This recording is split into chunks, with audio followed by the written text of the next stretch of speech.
சுவிசேஷத்திற்காய் பல பாடுகள் நிந்தை அவமானங்கள். இயேசுவுக்காய் சுவிசேஷத்திற்காய் பல பாடுகள் நிந்தை அவமானங்கள். தேகமெல்லாம் காயங்கள் கொண்டாரே சகாயம் பெறாமல் உபாதைகள் கொண்டாரே. தேகமெல்லாம் காயங்கள் கண்டாரே சகாயம் பெறாமல் உபாதைகள் கொண்டாரே. அடையாளம் தெரியாமல் உருவிழந்து அலங்கோலமானாரே பலிவிருந்து. அடையாளம் தெரியாமல் உருவிழந்து அலங்கோலமானாரே பலிவிருந்து. உனக்காக ஏற்றார் உயிர் தந்து மீட்டார் நினைத்து கொள்வார். உனக்காக ஏற்றார் உயிர் தந்து மீட்டார் நினைத்து கொள்வார். இயேசுவுக்காய் சுவிசேஷத்திற்காய்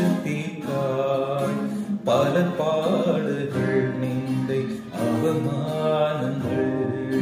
இயேசுவுக்காய் சுவிசேஷத்திற்காய் பல பாடுகள் நிந்தை அவமானங்கள்.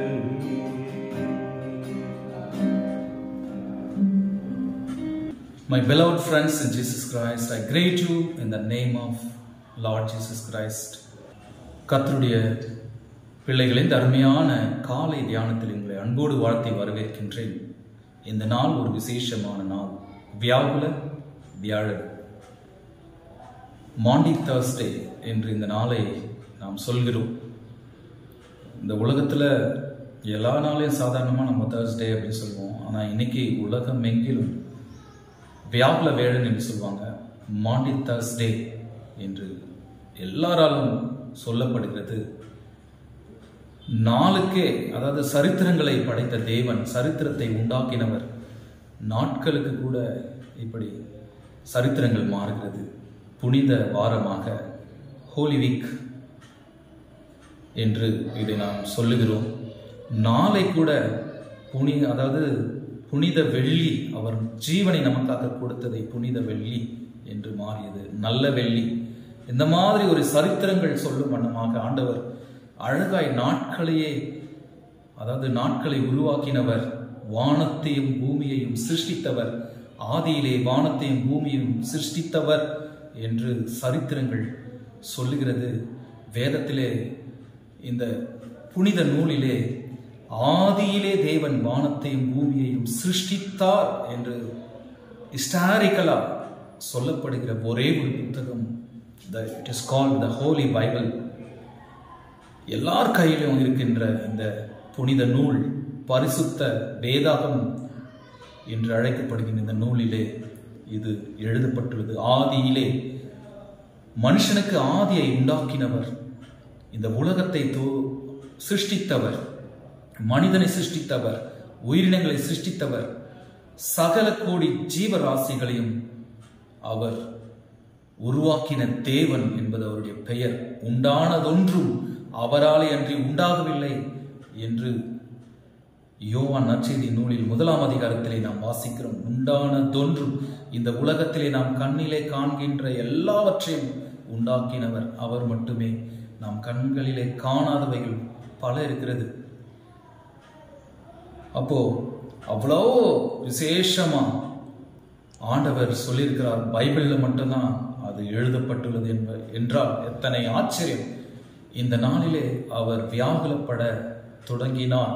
சரீர பிரகாரமாக அவர் வியாகுலப்பட்டாலும் ஆவியின் பிரகாரமாக அவர் பிதாவின் சித்தத்தை செய்ய தன்னை முழுவதுமாக, தன்னுடைய ஆவி, ஆத்மா, சரீரத்தை முழுமையாக ஒப்பு கொடுத்த தேவன் நம்முடைய தேவன். இந்த உலகம் இருக்கிற வரையிலே, அவர் திரும்பி வருகின்ற வரையிலே, இந்த வியாகுல வேளன் என்பதை நாம் அனுசரித்துக் கொண்டுதான் இருப்போம். இதை சரித்திரங்களால் மாற்றிவிட முடியாது. எத்தனையோ பேர் இந்த வேதம் பொய் என்று சொல்ல வந்தவர்கள் எல்லாம் மனம் திரும்பி மனம் மாறி கர்த்தர் உண்மையான தேவன் என்று ஏற்றுக்கொண்டார்கள். ஒருவேளை வேற எந்த புத்தகத்திலாவது இப்படி எழுதப்பட்டிருந்தால், ஆதியிலே தேவன், எந்த பிகினிங், மனுஷனுடைய பிகினிங் எங்க இருக்கு, உலகத்தினுடைய பிகினிங் எங்க இருக்கு, அப்படி எல்லாத்துக்குமே பிகினிங் எங்க இருக்கு அப்படின்னு நீங்க போயிட்டு எங்கேயும் ஆராய்ந்து பார்க்க வேண்டாம். இந்த பரிசுத்த வேதத்தில் மட்டுமே எழுதியுள்ளது. லாஸ்ட் சப்பர் என்று உலகத்திலே இன்றைக்கு திருச்சபைகளில், எல்லா திருச்சபைகளிலும் இன்றைக்கு அதை அனுசரிப்பார்கள். லாஸ்ட் சப்பர், அதாவது கர்த்தர் வாழ்ந்த நாட்களிலே லாஸ்ட் சஃபர் என்று கூட நாம் இதை சொல்லலாம். கடைசியாக அவர் துன்புறுத்தப்பட்டு தன் ஜீவனை கொடுத்தார். ஜீவனை கொடுத்து ஏதோ சிலுவையிலே அவர் தொங்கிக் கொண்டு பரிதாபமாக இருக்கிறார் என்று நீங்கள் நினைத்து அதையே அவர் ஏதோ மரித்து போன தேவன் என்று யோசிக்க வேண்டாம். இன்றைக்கும் ஜீவிக்கிற தேவனாய் இருக்கிறார்.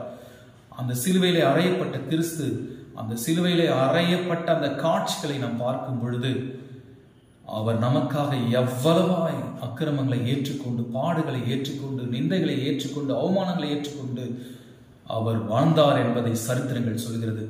இன்றைக்கும் அவர் நம்மோடு கூட ஜீவித்துக் கொண்டிருக்கிறார். திறக்கப்பட்ட ஒரே கல்லறை ஆண்டவராக இயேசு கிறிஸ்துனுடைய ஒரு கல்லறை மட்டும்தான் இந்த உலகத்திலே. அவர் இங்கே இல்லை, உயிர் தெழுந்தார் என்று அங்கே தேவதூதன் வந்து சொன்ன வார்த்தை.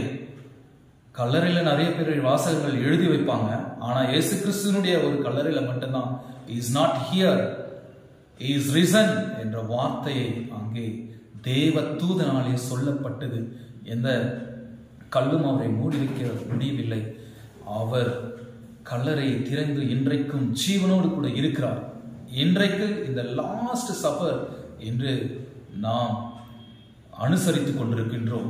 இந்த கடைசி வியாகுல வியாழனிலே அவர் தம்முடைய சொந்த சீஷனாலே, அதாவது 12 அப்போஸ்தலர்கள் ஆகிய ஒருவனாகிய யூதாசாலே அவர் காட்டி கொடுக்கப்பட்டார்.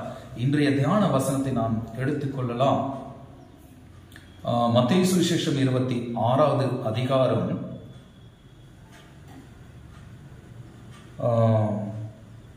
14 நாம் வாசிப்போம். அப்பொழுது 12 ஒருவனாகி யூதாஸ் காரியோத் என்பவன் பிரதான ஆசாரியரிடத்திற்கு போய், நான் அவரை உங்களுக்காக காட்டி கொடுக்கிறேன், நீங்கள் எனக்கு என்ன கொடுக்கிறீர்கள் என்றான். அவர்கள் அவனுக்கு 30 வெள்ளிக்காசை கொடுக்க உடன்பட்டார்கள். அது முதல் அவன் அவரை காட்டி கொடுப்பதற்கு சமயம் பார்த்து கொண்டிருந்தான். தன்னோடு கூட வாழ்ந்த யூதாசு கர்த்தருடைய வசனத்தை கேட்டவன், கர்த்தரோடே கூட புசித்தவன், கர்த்தரோடே கூட உறங்கினவன், கர்த்தரோடு கூட உறவாடினவன். அவனே ஆண்டவராகிய இயேசு கிறிஸ்துவை காட்டி கொடுக்க முற்பட்டான். அவனை என் சிநேகிதனே என்று ஆண்டவர் அழைத்தார். இன்றைக்கு தன்னோடு, அதாவது எத்தனையோ பேர் ஆண்டவரை ஏற்றுக்கொண்டும் கூட தன்னோடு இருக்கிறவர்களை, தன் வீட்டில் இருக்கிறவர்களை காட்டி கொடுத்து கொண்டிருக்கிறோம். அதாவது ஒருவர் கர்த்தருக்காக வாழ்ந்தால் இன்னொருத்தர் வந்து அப்படி வாழாமல் போகிறது. ஒவ்வொரு நாளும் நாம் ஆண்டவரை காட்டி கொடுத்து கொண்டு வாழ்ந்து கொண்டிருக்கிறோம். கர்த்தருடைய வசனத்தை அறிந்தும், கர்த்தருடைய வேதத்தை அறிந்தும், அவர் சித்தத்தின்படி செய்யாத நம் யாவரும் அவரை காட்டி கொடுத்து கொண்டே இருக்கிறோம். ஆண்டவர் சொல்கிறார், காட்டி கொடுப்பதற்கு சமயம் பார்த்து கொண்டிருந்தான். எத்தனை பேர் இன்றைக்கு அவரை நாம் காட்டி கொண்டிருக்கிறோம். வெறும் சடங்காச்சாரங்களாக இந்த ஆராதனைகள், முறைமைகளை மட்டும் கடைபிடித்துக் கொண்டு வாழ்க்கையிலே அவரை நாம் கடைபிடிக்காமல் போனால், அந்த வசனத்தை நம் இருதயத்திலே ஏற்றுக்கொண்டு அதன்படி வாழாமல் போனால் எல்லாமே வேஸ்டா இருக்கும். பிரியமானவர்களே, புளிப்பில்லாத அப்ப பண்டிகையின் முதல் நாளிலே சீஷர்கள் இயேசுவினிடத்தில் வந்து, பஸ்காவை புசிப்பதற்கு நாங்கள் எங்கே உமக்கு ஆயத்தம் பண்ண சித்தமா இருக்கிறீர் என்று கேட்டார்கள். அதற்கு அவர், நீங்கள் நகரத்திலே இன்னானிடத்துக்கு போய், என் வேலை சமீபமாய் இருக்கிறது, உன் வீட்டிலே என் சீஷரோடு கூட பஸ்காவை ஆசரிப்பேன் என்று போதகர் சொல்லுகிறார் என்று அவனுக்கு சொல்லுங்கள் என்றார். இயேசு கற்பித்தபடி சீஷர் போய் பஸ்காவை ஆயத்தம் பண்ணினார்கள். இந்த நாம் அனுசரிக்கிற இந்த நாளிலேதானே இரவிலே அவர் பஸ்காவை ஆசரித்தார். கடைசி இரவாக அவர் இந்த உலகத்திலே வாழ்ந்த கடைசி வாரம் புனித வாரமாக கருதப்படுகிறது. இவ்வுலகத்திலே அவர் சரீர பிரகாரமாக பிசிக்கலா அவர் சாதாரண ஒரு ஏழை குடும்பத்திலே அவர் தனக்கென்று எதுவும் சொந்தமாக்கி கொள்ளவில்லை. ஏழை குடும்பத்திலே பிறந்த அவர் தன்னை சாதாரணமாக காண்பித்தார். தாழ்மை மரண பரியந்தம் தன்னை அவர் தாழ்த்தினார். அப்படி தாழ்த்தி அப்படி அவர் இந்த உலகத்திலே சரீர பிரகாரமாக வாழ்ந்த கடைசி வாரம் தான் இது. கடைசியிலே அவர் தன்னுடைய சரீரத்தை பிற்க கொடுத்து தன்னுடைய இரத்தத்தை அவர் பகிர்ந்து அவர்களுக்கு கொடுத்தார். இதை வாங்கி புசியுங்கள், இதை வாங்கி பருகுங்கள் என்று சீஷர்களிடத்திலே சொன்னார். அந்த நாள் தான் இந்த நாள். அவர் என்ன சொன்னார் என்றால், அதற்கு அவர்கள், நீங்கள் நகரத்திலே போய் இன்னானிடத்துக்கு போய் என் வேலை சமீபமாய் இருக்கிறது, உன் வீட்டிலே என் சீஷரோடு கூட பஸ்காவை ஆசரிப்பேன் என்று போதகர் சொல்லுகிறார் என்று அவனுக்கு சொல்லுங்கள் என்றார். இயேசு கற்பித்தபடி சீஷர்கள் போய் பஸ்காவை ஆயத்தம் பண்ணினார்கள். இந்த பஸ்கா பண்டிகை முதலிலே அடிமைகளாயிருந்த எகிப்தியர்கள் இதை கொண்டாடினார்கள். இயேசு கிறிஸ்துவும் வாழ்ந்த பொழுது அவர் இதை கொண்டாடினார். தானே பஸ்காவாக அவர் தன்னையே ஒப்பு கொடுத்தார். அவர் தன்னையே பாவ பலியாக ஒப்பு கொடுத்த அந்த நாளை தான் நாம் அனுசரித்துக் கொண்டிருக்கிறோம். பஸ்காவை அவர் ஆசரிக்க சீஷர்களிடத்திலே கட்டளையிட்டார். இயேசு கற்பித்தபடியே சீஷர்கள் போய் பஸ்காவை ஆயத்தம் பண்ணினார்கள். சாயங்காலமான போது 12 கூட அவர் பந்தி இருந்தார். அவர்கள் போஜனம் பண்ணுகையில் அவர், உங்களில் ஒருவன் என்னை காட்டிக் கொடுப்பான் என்று மெய்யாகவே உங்களுக்கு சொல்லுகிறேன் என்றார். அப்பொழுது அவர்கள் மிகவும் துக்கம் அடைந்து அவரை நோக்கி, ஆண்டவரே, நானோ நானோ என்று ஒவ்வொருவராய் கேட்கத் தொடங்கினார்கள். இன்றைக்கு நாமும் கூட நானோ நானோ என்று கேட்போம். ஆனால் உண்மையிலே நம் இருதயத்திலிருந்து கர்த்தரை நாம் காட்டி கொடுத்து கொண்டிருக்கிறோமா அல்லது கர்த்தரின் சித்தத்தை செய்து கொண்டிருக்கிறோமா என்று நாம் சிந்தித்து பார்க்கவே இந்த நாள் நமக்கு ஆராதனையிலே நாம் கலந்து கொள்ளும் பொழுது, எனக்காக எவ்வளவாய் பாடுபட்டு கடைசியில் அந்த சீஷரோடு கூட அவர் அப்பத்தையும் அந்த திராட்சை ரசத்தையும் கொடுக்கும் பொழுது, இது என் சரீரம், இது என் ரத்தம், இதை வாங்கி பருகுங்கள், என் நினைவாக இதை செய்யுங்கள், என்னை நினைவு கூறும்படி இதை செய்யுங்கள் என்று ஆண்டவர் கற்பித்திருந்தார். இந்த உலகம் உள்ளவரையில் அவர் திரும்பி வரும் வரையிலும் அவர் மரணத்தை நாம் தெரிவிக்கிறவர்களாக இந்த உலகத்திலே வாழ வேண்டும். அப்படி வாழ்கிறவர்கள் தான் கிறிஸ்தவர்கள். ஒருவேளை அப்பா கிறிஸ்தவங்க ஆயிட்டாங்க அல்லது அம்மா கிறிஸ்தவங்க ஆயிட்டாங்க, அதனால நானும் கிறிஸ்தவன் அப்படின்னு சொல்லி கொண்டால் எந்த ஒரு பிரயோஜனமும் அதில் இருக்காது. உண்மையாக அவருடைய வசனத்தை ஏற்றுக்கொண்டு அவருடைய வசனத்தின்படி நாம் வாழும் பொழுது நாம் உண்மையாக அவருடைய சீஷர்களாக இருப்போம். அப்படி இல்லை என்றால் யூதாசை போல ஆண்டவர் சொன்னார். என்ன சொல்றாரு அப்படின்னு நம்ம வாசிப்போம். இதுல 24வது வசனத்தை வாசித்தீங்கன்னா, மனுஷகுமாரன் தம்மை குறித்து எழுதியிருக்கிறபடியே போகிறார், ஆகிலும் எந்த மனுஷனால் மனுஷகுமாரன் காட்டி கொடுக்கப்படுகிறாரோ அந்த மனுஷனுக்கு ஐயோ, அவன் அந்த மனுஷன் பிறவாதிருந்தானால் அவனுக்கு நலமா இருக்கும் என்றார். ஒருவேளை நம்ம பிறகாம போயிட்டு இருந்தாவே நல்லா இருந்திருக்கும். ஏன்னா கர்த்தருடைய சித்தத்தின்படி நாம் செய்யாமல் போகிறது அவருக்கு விசனத்தை உண்டாக்குகிறது, அவருக்கு அவமானத்தை கொண்டு வருகிறது. ஆனால் கர்த்தருடைய சித்தத்தை நாம் செய்து உண்மையாக வாழும் பொழுது அவர் மகிழ்ச்சி அடைகிறார். யூதாசை பார்த்து சொன்னார், அவன் பிறவாதிருந்தானால் அவனுக்கு நலமா இருக்கும் என்று. கர்த்தர் நம்மை பார்த்தால் இன்றைக்கு என்ன சொல்லுவார் என்ற சிந்தையோடு கூட இந்த காலை தியானத்தை நாம் முடிப்போம். இந்த காலை தியானத்திலே கர்த்தருடைய வசனத்தை கேட்டுக்கொண்டிருக்கிற நீங்கள், you are blessed person என்பதை நீங்கள் நினைவில் கொள்ள வேண்டும். நீங்கள் தான் பாக்கியவான்கள், பாக்கியவதிகள் என்பதை நீங்கள் நினைவு கொள்ள வேண்டும்.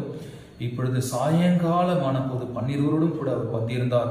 அவர்கள் போஜனம் பண்ணுகையில் அவர், உங்களில் ஒருவன் என்னை காட்டி கொடுப்பான் என்று அவர் சொன்னபடியே நடந்தது. இன்றைக்கு நாம் யூதாசை போல தேவனை காட்டி கொடுத்து கொண்டிருக்கிறோமா? இந்த வியாகுல வியாழனிலே அவரை நாம் காட்டி கொடுத்து கொண்டிருக்கிறோமா அல்லது அவருடைய சித்தத்தை செய்கிறோமா? இயேசு கிறிஸ்துவோ பிதாவினுடைய சித்தத்தை செய்து அவர் முடித்து அவர் மரணத்தை வென்று இன்றைக்கும் உயிரோடு இருக்கிறார். நாமும் அவருடைய சித்தத்தை செய்வோமானால் பல கோடி ஆண்டு அழிவில்லாத நித்திய ராஜ்யத்தை சுதந்திரித்துக் கொள்வோம். இந்த பூமி, இந்த உலகம், இந்த சரீர வாழ்க்கை கொஞ்ச காலம் ஒரு புகையை போன்றது. ஆனால் நித்தியமான, நிரந்தரமான, அழிவில்லாத வாழ்க்கையை தரவே அவர், இது என்னுடைய சரீரம், இது என்னுடைய ரத்தம், இதை வாங்கி நீங்கள் இதை உண்ணுங்கள், இதை பருகுங்கள் என்று ஆண்டவர் சொன்னார். இப்படி நாம் செய்யும் பொழுது அவர் மரணத்தை நாம் தெரிவிக்கிறோம்.